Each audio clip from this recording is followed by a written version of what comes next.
प्यासा कौवा। एक दफा का जिक्र है कि गर्मियों का मौसम था। एक प्यासा कौवा था। कौवे को बहुत प्यास लगी हुई थी।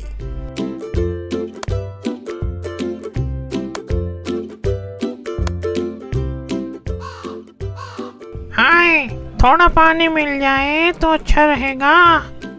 वो पानी की तलाश में इधर उधर उड़ रहा था, मगर उसको कहीं भी पानी ना मिला। आखिरकार वो एक बाग में पहुंचा। वहां उसने पानी का एक घड़ा देखा।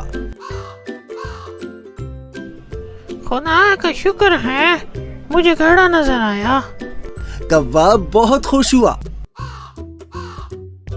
कौवा घड़े के पास आया और देखा घड़े में पानी बहुत कम था। वो उसे पी नहीं सकता था। कौवा बहुत परेशान हुआ और सोचने लगा, अब मैं क्या करूं? अचानक उसको एक तरकीब सूझी।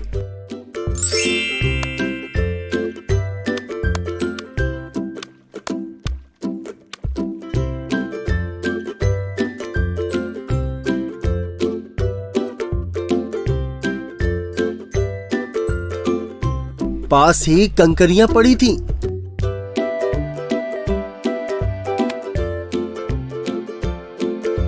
उसने एक एक करके कंकरियों को घड़े में डाला और इस तरह पानी ऊपर आ गया। कौवे ने पानी पिया और उड़ गया। नतीजा, अल्लाह उनकी मदद करता है जो अपनी मदद आप करते हैं।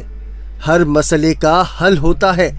जरूरत इजाद की मां है। अगर आपको हमारी वीडियोस अच्छी लगी हो तो इसको लाइक करें, शेयर करें और हमारे चैनल को सब्सक्राइब करें। शुक्रिया।